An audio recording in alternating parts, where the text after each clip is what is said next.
भगवान गौतम बुद्ध कहानी। Lord Gautam Buddha story. पथ पर प्रगति की कहानी। महापुरुष भगवान बुद्ध मुस्कुराए और युवक से पूछा, तुम कहाँ रहते हो? आपका मूल गांव कौन सा है? गुरुवर्य, मैं इस कौशल साम्राज्य की राजधानी श्रावस्ती में रहता हूँ। युवक बोला, परंतु देखने से हमें यह नहीं लगता कि तुम इस क्षेत्र के निवासी हो, तो तुम मूल रूप से कहाँ के हो? भगवान बुद्ध ने युवक को पूछा। गुरुवर्य, मैं मूल रूप से मगध देश की राजधानी राजगिरी का रहने वाला हूँ। तो क्या तुमने राजगिरी से नाता तोड़ लिया है? नहीं गुरुवर्या, मेरे कई रिश्तेदार हैं वहाँ। मेरे दोस्त और परिवार वाले वहाँ हैं और मेरा बिजनेस भी वहीं है। तो निश्चित रूप से अक्सर श्रावस्ती से राजगिरी जाते होंगे? हाँ गुरुवर्य, साल में कई बार राजगिरी जाता हूँ और श्रावस्ती को लौटता हूँ। कई बार एक ही रास्ते से जाकर आपको इस रास्ते का सब ज्ञान होगा और आप यहाँ से राजगिरी का रास्ता अच्छी तरह जानते होंगे। हाँ गुरुवर्य, मैं अगर अपनी आंखें बंद करके भी इस मार्ग से जाऊँगा तो पूरा मार्ग बता सकता हूँ, क्योंकि मैं इस रास्ते से बहुत बार गुजरा हूँ। सभी करीबी दोस्त और रिश्तेदार जानते हैं कि मुझे राजगिरी की सड़क का पूरा ज्ञान है।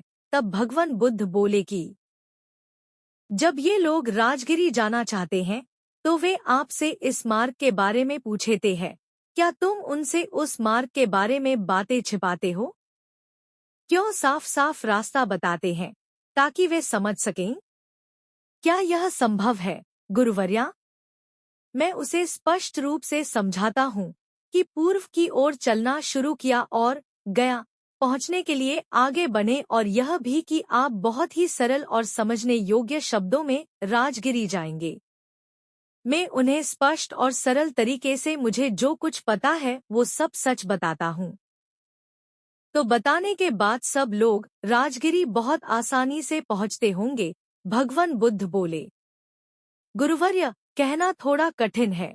जो लोग आदि से अंत तक इस मार्ग का अनुसरण करते हैं, जैसा कि मैंने उन्हें बताया है, वे राजगिरी तक पहुंच सकते हैं। यही मैं आपको बताना चाहता हूँ युवा सज्जन।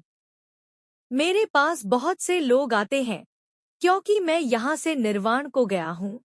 मैं मार्ग को भलीभांति जानता हूँ। मुझसे पूछा जाता है कि निर्वाण और मुक्ति तक पहुँचने का मार्ग क्या है, तो उनसे क्या छुपाना है।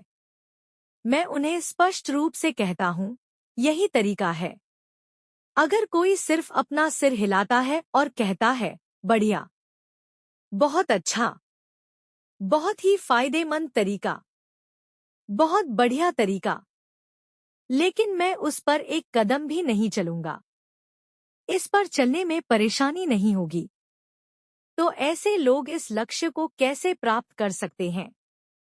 मैं इस अंतिम लक्ष्य तक किसी को अपने कंधों पर नहीं ले जा सकता। कोई किसी को अपने कंधों पर उठाकर अंतिम लक्ष्य तक नहीं ले जा सकता।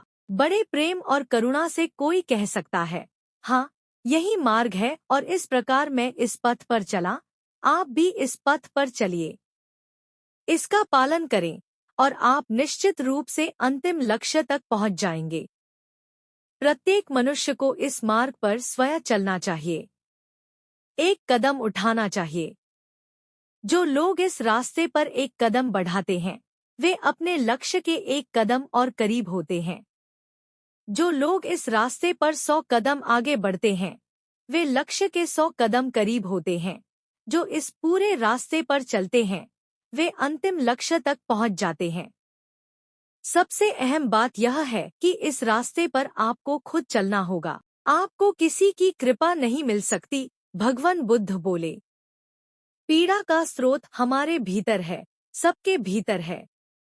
जब हमें अपने बारे में सच्चा ज्ञान हो जाता है तो दुखों की समस्या का समाधान भी हमारी दृष्टि में आ जाता है।